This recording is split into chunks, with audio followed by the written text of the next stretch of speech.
નમસ્કાર વિદ્યાર્થી મિત્રો, હું શૈલેષ ઝોલા આપ સર્વનું ફિઝિક્સના નવા લેક્ચરમાં હાર્દિક સ્વાગત કરું છું.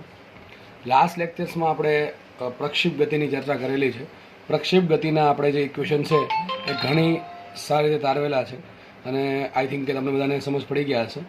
અને લાસ્ટ લેક્ચરમાં આપણે પ્રક્ષેપ ગતિ આધારિત એક બે દાખલાનો પણ અભ્યાસ કરેલો છે, બરાબર.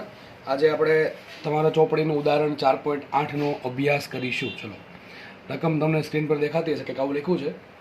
એક પર્વતરોહક જમીનથી 490 મીટર ઊંચાઈએ પર્વતની ધાર પર ઊભો છે.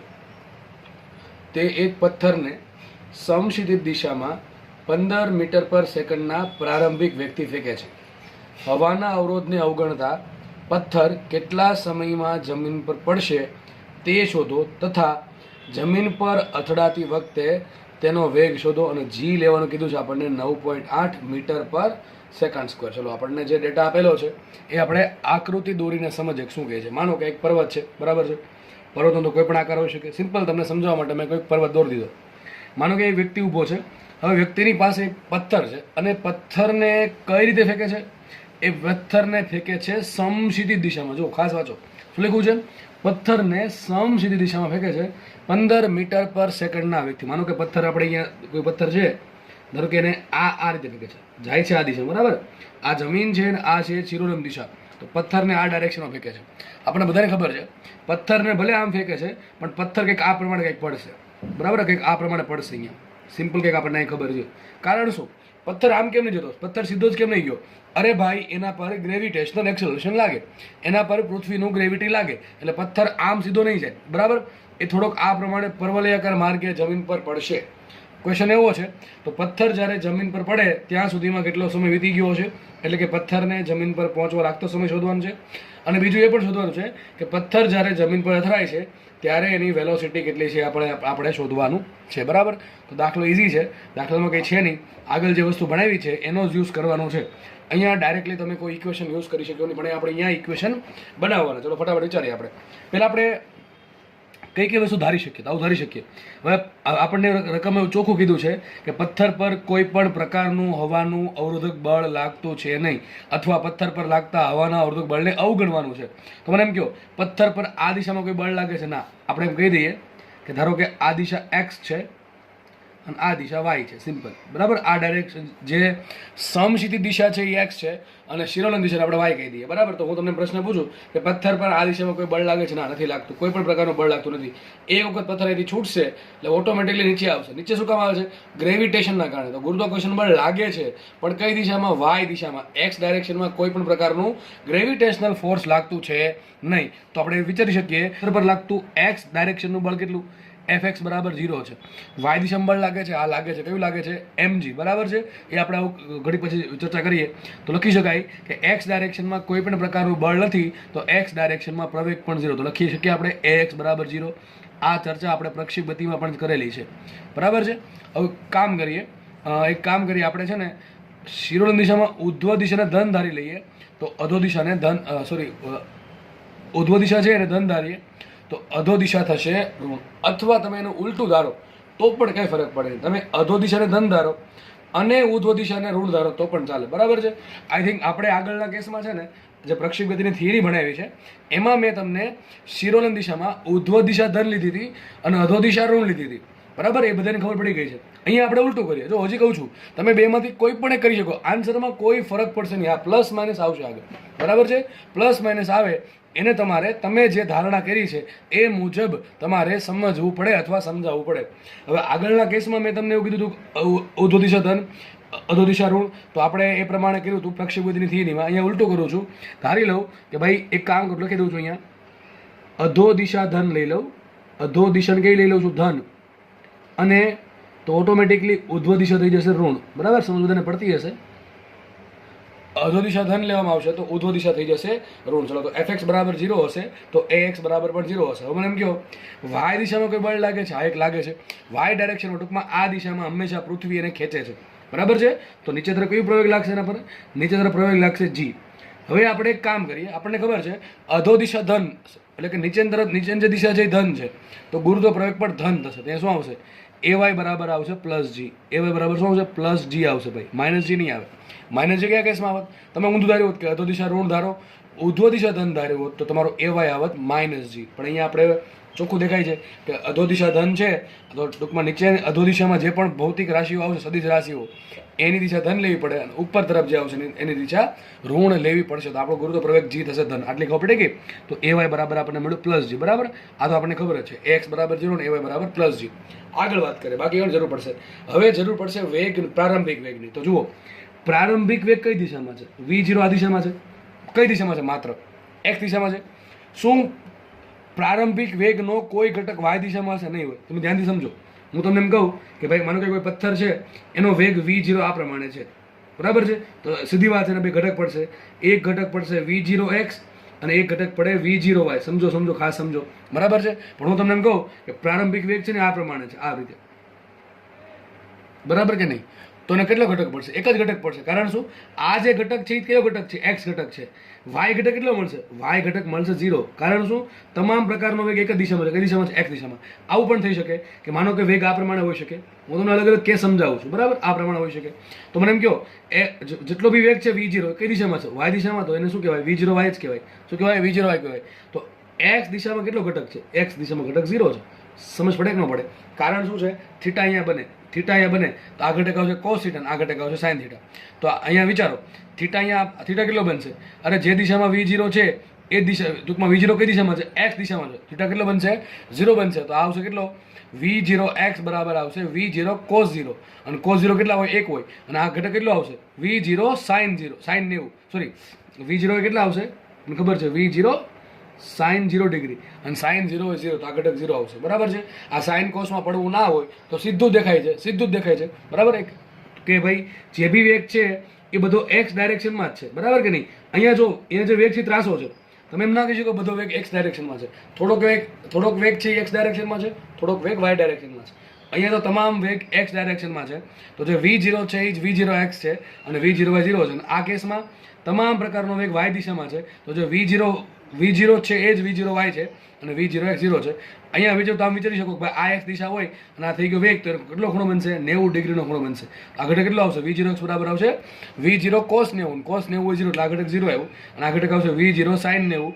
sin 90 હોય 1 એટલે આ ઘટક આવ્યો V0. બરાબર છે? સાઇન કોસમાં પડવું ના હોય. સિમ્પલ સમજાવી વાત છે કે આ બધો વેગ છે x ડાયરેક્શનમાં છે, તો જે વેગ છે એ જ x ઘટક બનશે. આ બધો વેગ y દિશામાં છે, તો જે વેગ છે એ જ y ઘટક છે. ખબર પડી ગઈ? તો લખીએ અહીંયા કે ભાઈ V0x કેટલા છે? V0x છે V0, અને V0y કેટલા છે? 0. કારણ શું? અહીંયા આપણો વેગ આ ટાઈપનો છે. પદાર્થને વ્યક્તિ છે એ આ પ્રમાણે ફેંકે છે. V0 આ દિશામાં રહે એ પ્રમાણે ફેંકે છે, એટલા માટે. આ બધાને ખબર પડી ગઈ છે.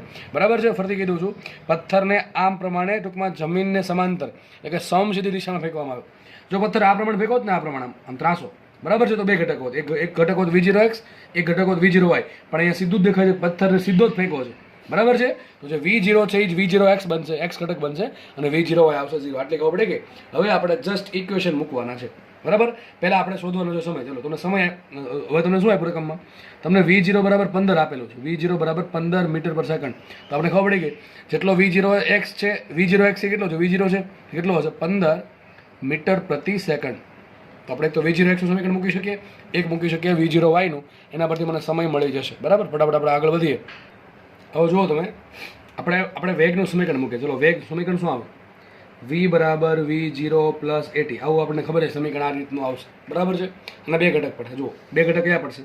એક તો Vx બરાબર શું આવશે? Vx બરાબર V0x પ્લસ AXT. બરાબર કે નહીં? આપણે x ઘટક માટે લખ્યું. અને એક આવશે y નું સમીકરણ. Vy બરાબર શું આવશે? Vy બરાબર V0y plus AY into T. આ થઈ ગયું. બરાબર છે? હવે જુઓ, અહીંયા x કેટલા છે? Ax તો 0 છે. x તો 0 છે, મૂકી દઈએ.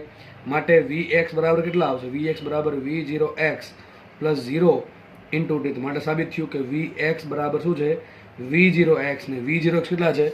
V0x છે V0 જેટલા, કેટલા? 15 છે. અહીં લખી નાખીએ 15 મીટર પર સેકન્ડ. આને આપણે આગળ યુઝ થશે. બરાબર? આનો આપણે આગળ યુઝ કરવાનો છે. ધ્યાનથી સમજો દાખલો. બરાબર? દાખલો બહુ ઇઝી છે. આપણે Vy નું સમીકરણ મૂકીએ તો Vy બરાબર શું આવશે? માટે Vy બરાબર V0y. ચલો ધ્યાનથી સમજો, તમને આમ એક નવું વસ્તુ શીખવાડું છું. V0y કેટલા છે? 0. 0 મૂકી દઈએ. પ્લસ પ્લસ પ્લસ AY બરાબર શું છે? Plus G. મૂકી દઈએ પ્લસ G ઇન્ટુ T. હવે સમય શું મૂકશો? સમય તમારે જે સમયે વેગ શોધવો હોય વેગનો વાય ઘટક એ સમય મૂકવો પડે. હવે સર એ સમય તો આપણે શોધવાનો બાકી છે, તો અહીંથી આગળ ગાડી ચાલશે નહીં, જો આમ વિચારવાનું છે, બરાબર છે. હવે મારે કોઈ બી રીતે સમય શોધવો પડે, બરાબર છે. રકમમાં મને બે વસ્તુ પૂછી છે. પહેલી વસ્તુ કઈ, ચલો લખી દઉં છું. પહેલી વસ્તુ એમ પૂછી છે કે જમીન પર પડવા લાગતો સમય, જમીન પર પડવા અથવા પહોંચવા લાગતો સમય, ટૂંકમાં મારે સમય શોધવાનો છે, લાગતો સમય. એક તો આ ક્વેશ્ચન છે. અને બીજો છે જમીન પર પહોંચે ત્યારે વેગ, જમીન પર પહોંચે ત્યારનો વેગ. જમીન પર ધારો કે આ પ્રમાણે પડે છે તો વી વેગ હશે. કેટલો વેગ હશે? વી વેગ હશે. વી વેગ મને ડાયરેક્ટ નહીં મળે, વી વેગ ડાયરેક્ટ નહીં મળે, એના બે ઘટક પડશે. એક ઘટક પડશે કેટલો? વી એક્સ, અને એક ઘટક પડશે વી વાય. હવે ધ્યાનથી સમજો ભાઈ. જ્યારે પથ્થર છે જમીન પર આ પ્રમાણે ધીમે ધીમે ધીમે પડશે, એનો માર્ગ કેવો છે? પરવલયાકાર. કેવો છે માર્ગ? પરવલયાકાર. જ્યારે જમીન પર ધારો કે વી વેગથી પડે, કેટલા વેગથી પડે છે? વી વેગથી. હવે મને ડાયરેક્ટલી વી નહીં મળે, મારે એના બે ઘટક શોધવા પડે. એક ઘટક ધારો કે જેનો વી એક્સ અને એક ઘટક છે વી વાય. હવે મને વી એક્સ તો મળી ગયું, ક્યાંથી મળે? જો વી એક્સ કેટલા મળ્યા? કોઈ પણ સમયે વી એક્સ કેટલા છે? કોઈ પણ સમયે વી એક્સ છે V0 એક્સ એટલા, એટલે કેટલા? 15 મીટર પર સેકન્ડ. કોઈ પણ સમયે વી વાય કેટલા છે? તો કોઈ પણ સમયે વી વાય છે, લખીએ અહીંયા. માટે વી વાય બરાબર 0 + GT કેટલા થઈ જશે? G × T. તો મારે વી વાય શોધવો હોય તો મારે ટીની જરૂર પડે. ચલો જી તો મને મળી ગયા કેટલા? 9.8 × T. હવે તમારે વી વાય ક્યારે શોધવાનું છે? તમારે આ વેગ ક્યારે શોધવું છે? જ્યારે પથ્થર જમીન પર પડે ત્યારે. ધ્યાનથી સમજજો, બાકી ઉપરથી જશે. મારે રકમના એમ કીધું છે કે વેગ શોધો. વેગ મારે વી શોધવો છે ક્યારે? જમીન પર પડે ત્યારે. હવે જમીન પર પડે ત્યારનો વેગ મને ડાયરેક્ટ મળશે નહીં, મારે એના બે ઘટક જોશો. કયા કયા? વી એક્સ ને વી વાય. મને વી એક્સ વી વાય મળી જાય તો મને જમીન પર કેટલો વેગ છે એ મળી જાય. તો મારે જમીન પર વી એક્સ શોધવું પડે, અને જમીન પર પડે ત્યારે વી વાય શોધવું પડે. હવે કોઈ પણ સમયે વી એક્સ કેટલું છે? વી એક્સ બરાબર V0 એક્સ બરાબર 15. ટૂંકમાં તમને ખબર છે કે એક્સ ડાયરેક્શનમાં કોઈ પ્રવેગ છે નહીં, તો ટૂંકમાં આ ઘટક અચળ રહે. આ કેટલો વેગ હશે? 15 નો ઘટક 15 જ રહેશે, બરાબર, બદલશે નહીં, કારણ કે એમાં સમય આવતો છે નહીં. તો 15 15 15 આવું તમને શીખવાડેલું જ પણ છે પ્રક્ષેપ ગતિમાં, બરાબર. તો વી એક્સ એટલા આવશે? વી એક્સ બરાબર 15. આપણે ચલો એક મળી ગયા. વી એક્સ બરાબર V0 એક્સ બરાબર 15. કોઈ પણ સમયે એક્સ ડાયરેક્શનમાં વેગ છે કેટલો હશે? 15 જ હશે. હવે વાત કરીએ વી વાય. ચલો વી વાય કઈ રીતે મળશે? તો આપણે સમીકરણ મેળવી દીધું ઓલરેડી કે વી વાય બરાબર છે GT, એટલે કેટલું? 9.8 × T. હવે મારે વી વાય શોધવું હોય તો મારે ટી શોધવું પડે. ટી કયા સમય શોધવાનું છે? જ્યારે પથ્થર જમીન પર પડે એ સમય મારે મૂકવો પડે. કેમ? એવું કેમ સર? એવું એટલા માટે કે તમારા જે વેગ શોધવો છે વી ક્યારે શોધવો છે? જમીન પર પથ્થર પડે ત્યારનો વેગ શોધવો છે. તો વી વાય શું મળે તમને? જમીન પર પથ્થર પડે ત્યારનો વેગ વાય દિશામાં જે છે એ છે વી વાય. તો મારે એ સમય કેવો મૂકવો પડશે? જમીન પર પડવા પહોંચવા લાગતો સમય મારે મૂકવો પડશે. તો દાખલો અહીંથી આગળ વધશે નહીં. મને વી એક્સ ભલે મળી ગયું, પણ જ્યાં સુધી વી વાય નહીં મળે ત્યાં સુધી વી મળશે નહીં. અને વી ક્યાં સુધી નહીં મળે? જ્યાં સુધી વી વાય નહીં મળે. વી વાય ક્યાં સુધી નહીં મળે? જ્યાં સુધી તમને જમીન પર પહોંચવા લાગતો સમય નહીં મળે તો ત્યાં સુધી. પણ કંઈ વાંધો નહીં, આપણે સમીકરણ ક્વેશ્ચન 1 છે એમાં જમીન પર પહોંચવા લાગતો સમય શોધવાનો જ છે, બરાબર. તો કામ કરીએ, જમીન પર પહોંચવા લાગતો સમય પહેલાં શોધી નાખીએ. ચલો હવે તમારી પાસે રકમમાં કઈ વસ્તુ એવી છે કે જેનો તમે ઉપયોગ કરીને સમય શોધી શકો? ચલો એ વિચારવાનું રહ્યું.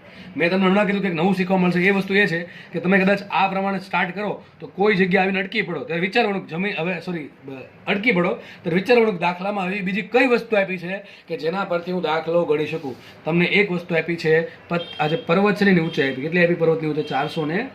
490 મીટર. કેટલી આપી? 490 મીટર, બરાબર છે. તો મને પર્વતની હાઈટ આપેલી છે h, બરાબર. h અથવા વાય આપેલ. શું આપેલ છે? વાય. વિચારો, પથ્થર છે અહીંયા હતો અને પથ્થર અહીંયા પહોંચી ગયો, એના માટે સ્થાનાંતર કેટલો આવશે? એના માટે સ્થાનાંતર આવશે 490. કેટલો આવશે? 490 મીટર. કોઈને ખબર ના પડે, બનવું ના જોઈએ. હું તમને એમ કહું છું, પથ્થર પહેલા અહીંયા હતો, પથ્થર પહોંચી ગયો અહીંયા, તો તમને અંદર સર સ્થાનાંતર તો આવે ને. હું સ્થાનાંતરની વાત કરું છું વાય દિશામાં. એક્સ દિશામાં કેટલું સ્થાનાંતર થયું? આટલું. એક્સ ડાયરેક્શનમાં સ્થાનાંતર થયું આટલું. વાય દિશામાં સ્થાનાંતર થયું આટલું. અને કુલ સ્થાનાંતર થયું આટલું. મારે અહીંયા વાય દિશામાં શું આપ્યું મને? વાય દિશામાં ટૂંકમાં પથ્થર છે એ પર્વતની ટોચ પરથી જમીન પર પડે ત્યાં સુધીમાં વાય દિશામાં કેટલું અંતર કાપે? 490 મીટર. તો મને પથ્થરનું વાય દિશાનું સ્થાનાંતર આપેલું છે. સૂત્ર કયું આવશે? અરે સર તમને અંતર આપ્યું છે, સમય શોધવો છે. અંતર સમય શોધવો હોય, સૂત્ર કયું? D બરાબર V0T પ્લસ હાફ AT². આપણે આ સમીકરણનો ઉપયોગ કરી શકીએ. આ સમીકરણમાં તમને એક્સ આપ્યો, વાય આપ્યો. મને આપ્યું છે વાય, બરાબર. મને આટલું આપ્યું છે. આટલું શું થયું? પથ્થરનું વાય દિશાનું સ્થાનાંતર. આને કહેવાય પથ્થરનું એક્સ દિશાનું સ્થાનાંતર. આને કહેવાય આ બે લાઈન, આ બે પથ્થરની જે પ્રારંભિક પોઈન્ટ અને અંતિમ પોઈન્ટને જોડો શું મળે? પથ્થરનું કુલ સ્થાનાંતર. બરાબર, આપણે એમાં કોઈ ઇન્ટરેસ્ટેડ નથી. મારે શું શોધવું છે? મારે સમય શોધવો છે. એના માટે મને પથ્થરનું વાય દિશાનું સ્થાનાંતર આપ્યું છે. તો સમીકરણ આમાં આ જે સમીકરણ છે એમાં ડી શું છે? ડી અંતર નથી. મેં તમને ત્યારે કીધું હતું, ચેપ્ટર નંબર 3 કીધું હતું. એવું લાગે તો યુટ્યુબમાં ફરીથી જોઈ લેવું. એમાં ડી એમ કીધું, ડી છે એ સ્થાનાંતર છે. તો મારે શું મૂકવું પડે? એક કામ કરે, વાય માટે સમીકરણ શું લખાય? વાય માટે લખાય વાય બરાબર v0yt પ્લસ હાફ AYT², બરાબર કે નહીં? અને એક્સ માટે શું લખાય? એક્સ બરાબર v0xt પ્લસ હાફ AXT². ચલો, રકમમાં મને એક્સ આપ્યો કે વાય આપ્યો? મને રકમમાં આપ્યું છે વાય. કે ભાઈ પથ્થર છે એ 490 મીટર પર્વતની ટોચ પર છે, જમીન પર પડે છે, તો ડેફિનેટલી પથ્થરનું સ્થાનાંતર વાય દિશામાં કેટલું હશે? 490 મીટર. હવે સ્થાનાંતર થાય છે નીચેની દિશામાં, સ્થાનાંતર થાય છે નીચે દિશામાં, બરાબર છે. અને નીચેની દિશામાં ધન ધારી છે તો આ પણ મારા માટે ધન થઈ જશે. તો વાય બરાબર આવશે +490. લખું છું અહીંયા, વાય બરાબર આવશે +490 ઇઝ ઇક્વલ ટુ v0y. ચલો, v0y કેટલા છે? v0y છે 0. આ ચાર કિંમત હંમેશા પ્રક્ષેપ ગતિનો દાખલો પૂછાય ત્યારે તમારે હંમેશા તમારી પાસે ચાર કિંમત હોવી જોઈએ, ax ની, ay ની, v0x ની, v0y, કારણ કે ચાર કિંમત દરેક સમીકરણમાં મૂકવી પડશે એટલા માટે. તો y બરાબર v0yt plus half AYT². v0 મૂકે 0 તો 0 ઇન્ટુ ટી પ્લસ હાફ એમને રોકો, એવાય આવશે +0 કેટલા? 9.8 અને t² રાખો એમને. આ તો 0 થઈ ગયું. 0 પ્લસ સમથિંગ આવશે, 2 લાવો એ સુધી જશે. 490 ગુણ્યા 2 થઈ જશે 980. એ આવશે 980 બરાબર 9.8 ઇન્ટુ t². તો માટે t² બરાબર આવશે 980 ભાગ્યા 9.8. સીધી વાત છે, શું આન્સર આવશે? 100 આન્સર આવશે. t² બરાબર 100 આવે. અને ભાઈ ખબર છે આપણને કે સમય ધન જ હોય તો t બરાબર શું આવશે? 10 સેકન્ડ. ચલો, મને મળી ગયું. તો મને એક આન્સર મળી ગયો કે પથ્થર છે એ 10 સેકન્ડમાં જમીન પર પડશે. પથ્થર છે 10 સેકન્ડમાં જમીન પર પડશે. ટૂંકમાં 10મી સેકન્ડે પથ્થર જમીન પર છે, જો હવાનો અવરોધ નહીં હોય તો. અને આપણે જે ચર્ચા કરી છે એ પ્રમાણે, બરાબર છે. ચલો, હવે મને છે ને એમાં પૂછ્યું અવધિ કેટલી. ચલો, એક્સ્ટ્રા કરાવું છું, કદાચ MCQ પૂછાય, બરાબર, કે ભાઈ આ કેસમાં અવધિ કેટલી? અવધિ કોને કહેવાય? અહીંથી જો અવધિ આન ન કહેવાય. અવધિ એટલે શું થાય? સમક્ષિતિજ કેટલું અંતર કાપ્યું. તો પથ્થર માટે સમક્ષિતિજ ટૂંકમાં અહીંથી લઈને અહીંયા સુધીમાં. તો આ જે છે ને અવધિ કહેવાય. આને શું કહેવાય? અવધિ કહેવાય, બરાબર. આ એક્સ જે છે ટૂંકમાં એક્સ મેક્સિમમ બરાબર શું થઈ જશે? અવધિ. ચલો, હવે ડેફિનેટલી ખબર પડી ગઈ છે કે પથ્થર ભાઈ 10 સેકન્ડમાં નીચે પડશે તો અવધિનું સૂત્ર ક્યાંથી મળે? અહીંથી મળે, બરાબર છે. એક્સ બરાબર ટૂંકમાં મારે અવધિ શોધ્યું એટલે એક્સ શોધવું. કેવું એક્સ? મહત્તમ એક્સ, બરાબર છે. તમે એક્સ કોઈ પણ જગ્યાએ શોધી શકો. અહીંયા એક્સ કેટલું? આટલું. અહીંયા એક્સ કેટલું? આટલું. એ એક્સ કેટલું? આટલું, બરાબર, આટલું. જ્યારે એકદમ જમીન પર પડશે ત્યારે આ જે અંતર છે આટલું અંતર, અહીંથી લઈને અહીંયા સુધીનું, એ થઈ જશે અવધિ, બરાબર. તો ચલો, એક્સ બરાબર શું આવશે? એક્સ બરાબર આવશે આર ફોર રેન્જ, એટલે અવધિ માટે, બરાબર છે. ઓકે, ચલો, એક્સનું સમીકરણ મૂકી દઈએ આપણે. એક્સ બરાબર મૂકી દઉં છું આર. v0x શું છે? v0x છે 15. શું કેટલા છે? 15. 15 ગુણ્યા ટી કયો? જે સમય તમારે એક્સ શોધવું છે એ સમય મૂકવો પડે. મારે એક્સ ક્યારે શોધવું છે? સોરી, મારે એક્સ ક્યારે શોધવું છે? પથ્થર જમીન પર પડે ત્યારે. પથ્થર જમીન પર ક્યારે પડે છે? 10મી સેકન્ડ. શું મૂકશું આપણે? ટી બરાબર મૂકશું 10 પ્લસ એમને હાફ એમને એક્સ બરાબર શું આવે? 0 ઇન્ટુ t² આવશે એમને. માટે શું આવશે? અવધિ બરાબર 150 મીટર. આ થઈ ગયું એક્સ્ટ્રા. આ તમને રકમમાં પૂછ્યું નથી પણ મેં કરાવી દીધું, બરાબર છે. કદાચ તમને MCQમાં અથવા જીનીટમાં કામ લાગશે બધું, બરાબર છે. અને આવા દાખલા 100% જીનીટમાં પણ પૂછાય છે. ઓકે, તો ખાસ યાદ રાખજો, ટી બરાબર 10 સેકન્ડ મળશે અને આર બરાબર કેટલા મળશે? આર બરાબર મળશે 150 મીટર, બરાબર. ઓકે, ચલો આગળ વધીએ આપણે. લાસ્ટ ક્વેશ્ચન સોલ્વ કરીએ. જમીન પર પહોંચે ત્યારનો વેગ આરામથી મળી જાય. જુઓ, જમીન પર પહોંચે ત્યારે વેગ ધારો કે v છે, બરાબર છે. તમે લખી નાખો તમારા ચોપડામાં કે ધારો કે પથ્થર જ્યારે જમીન પર પહોંચે ત્યારે તેનો વેગ v છે. આ આકૃતિ તમારી રીતે શાંતિથી વ્યવસ્થિત દોરવી. આ મેં તમને સમજાવવા માટે બધું દોરેલું છે, બરાબર. તમારે તમારી રીતે એકદમ વ્યવસ્થિત આકૃતિ દોરવાની છે. લખવાનું, ધારો કે પથ્થર જ્યારે જમીન પર પડે ત્યારે તેનો વેગ v છે. હવે વેગના બે ઘટક પડશે. એક ઘટક પડશે vx અને એક ઘટક પડશે vy. એમાં આપણે ખબર છે કે vx છે એમાં ax બરાબર 0 હોવાથી vx છે v0x જેટલું જ હોય, બરાબર છે. પ્રક્ષેપ ગતિ હંમેશા યાદ રાખજો, x દિશાનો વેગ હંમેશા કેટલો હોય? પ્રારંભિક વેગના x ઘટક જેટલો, બરાબર. તો vx બરાબર v0x બરાબર 15 મળ્યું તો આપણને. તો vx મળી ગયો. ચલો, vx મળી ગયો આપણને. હવે શોધવું છે મારે vy. તો vy ના સમીકરણમાં t આવે છે. અમારે વેગ ક્યારે શોધવો છે? પથ્થર જમીન પર પડે ત્યારે. એના માટે મારે vy શોધવું પડે. vy ક્યારે શોધવું પડે? પથ્થર જમીન પર પડે ત્યારે. એના જે સમીકરણમાં ટી આવે છે એ ટી બરાબર શું પડે મારે? પથ્થર જમીન પર ક્યારે પડે છે. હું નેક્સ્ટ પેજમાં તમને વીવાયની કિંમત શોધીને બતાવું છું. તો મારે વેગ શોધવા માટે વીવાય શોધવો પડશે. તો vx બરાબર લખી દઉં છું. vx બરાબર કેટલા મળ્યા? v0x બરાબર કેટલા મળ્યા? 15. ચલો, આ 15 મળી ગયા. એકમ લખવાની જરૂર છે નહીં. લખવું લખી નાખી મીટર પર સેકન્ડ. અને વીવાય કેટલા મળશે? વીવાય બરાબર મળશે જી ઇન્ટુ ટી. જી કેટલા છે? 9.8 અને ટી મૂકવા પડે ને. હવે તમારે કયા સમય વીવાય શોધવો છે? પથ્થર જમીન પર પડે ત્યારે. તો લખીએ પથ્થર જમીન પર પડે, તમે લખી નાખો પથ્થર જમીન પર પડે ત્યારે ટી બરાબર 10 સેકન્ડ લેતા. ટી બરાબર 10 સેકન્ડ લેતા વીવાય બરાબર શું આવશે? વીવાય બરાબર આવશે 9.8 ગુણ્યા ટી કેટલા મૂકશો? 10. તો માટે વીવાય બરાબર આવશે 9.8 ગુણ્યા 10 98 મીટર પર સેકન્ડ. એક સેકન્ડમાં વેગ કેટલો વધે? જી બરાબર 9.8 નો મિનિંગ એમ થાય કે એક સેકન્ડમાં વેગ છે વાય દિશામાં 9.8 વધે. તો 10 સેકન્ડમાં કેટલો થઈ જાય? 98 થઈ જશે. બરાબર. ઓકે, ચલો તમને વીએક્સ મળી ગયો, મને વીવાય મળી ગયો, તમને શું મળશે? વી. ચલો તો આ પ્રમાણે કંઈક હતું.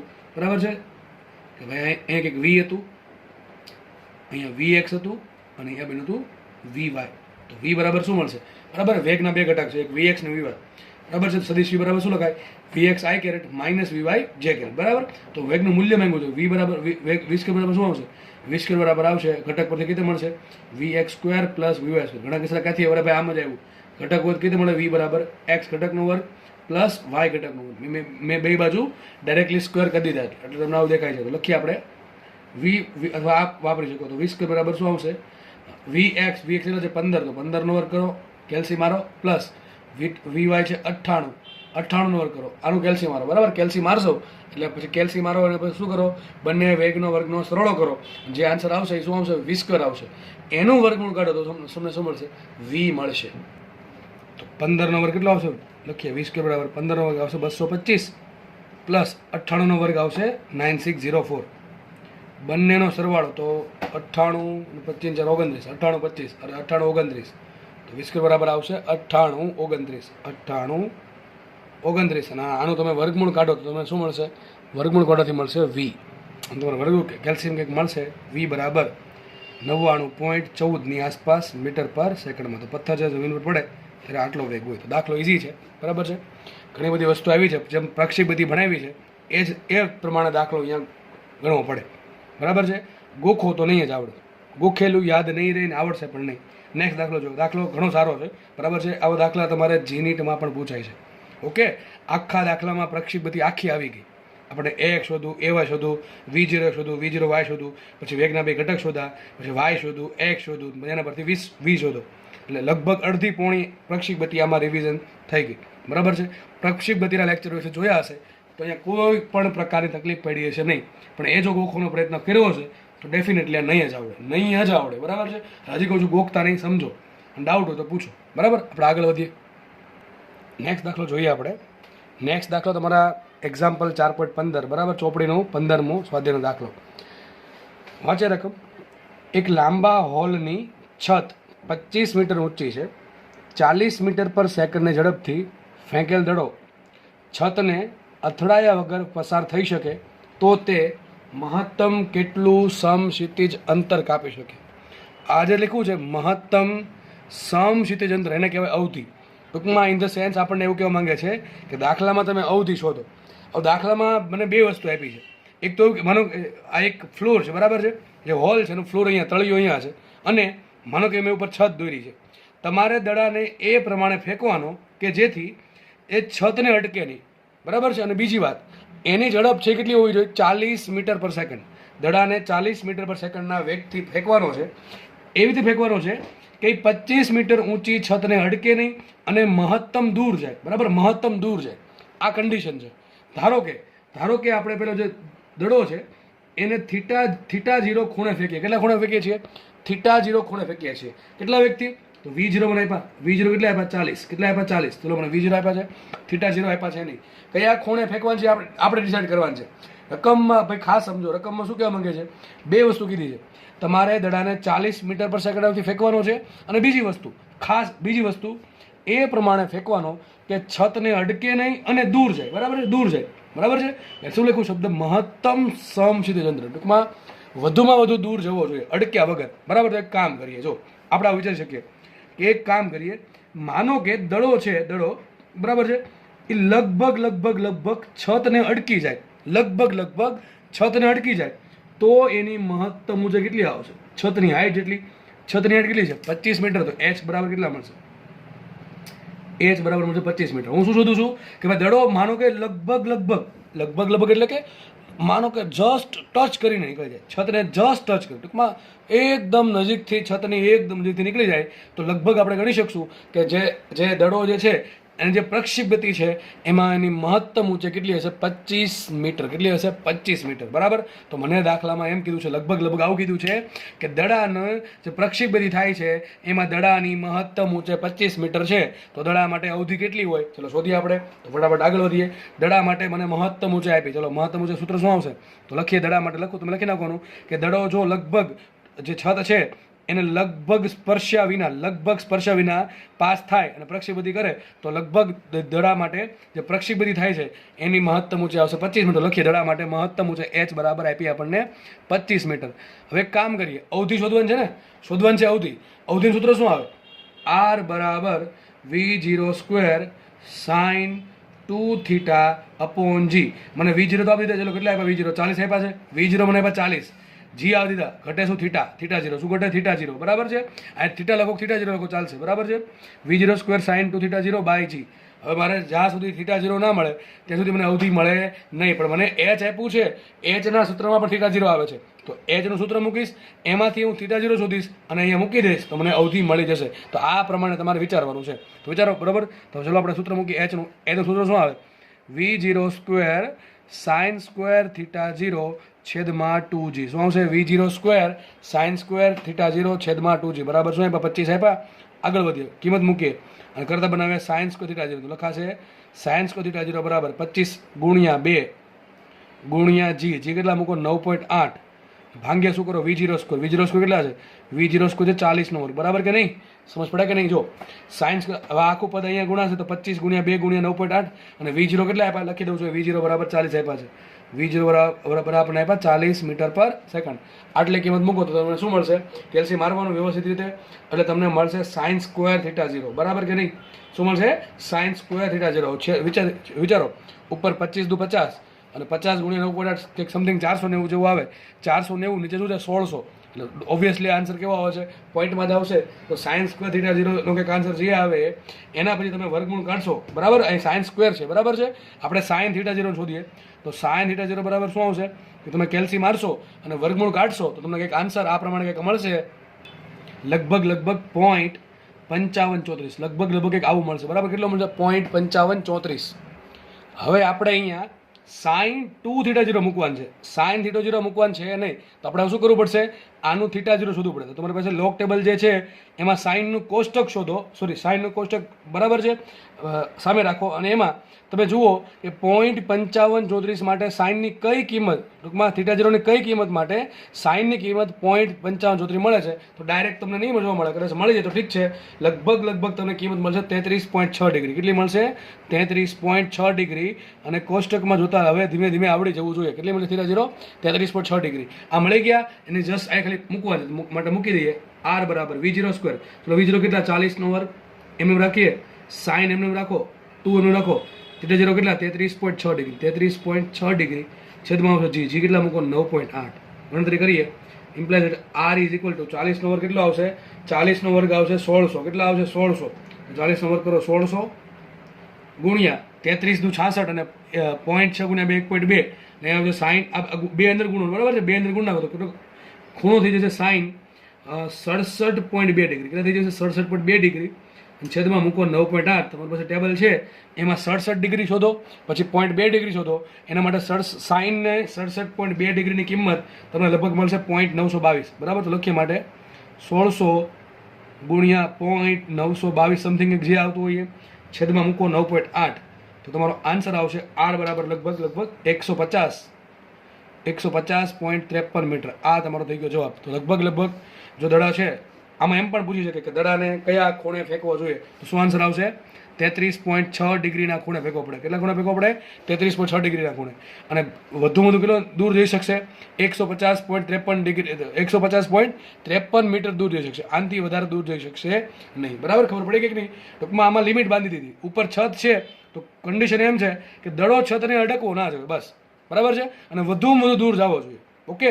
તો વધુ દૂર મોકલવો હોય તો આપણે એવું ટ્રાય કરવી પડે કે દડો છતને જસ્ટ અડકે. બરાબર. ટૂંકમાં અડકે નહીં, જસ્ટ છતને છતને ટૂંકમાં એકદમ સૂક્ષ્મ સ્પર્શ કરીને પાસ થઈ જાય તો વધુ દૂર પડે. ટૂંકમાં એચ આપણને આપી દીધું તો આર શોધવાનું છે, બસ દાખલા બીજું કંઈ છે નહીં. એ રાખીએ, નેક્સ્ટ લેક્ચરમાં નવો દાખલા કરીશું.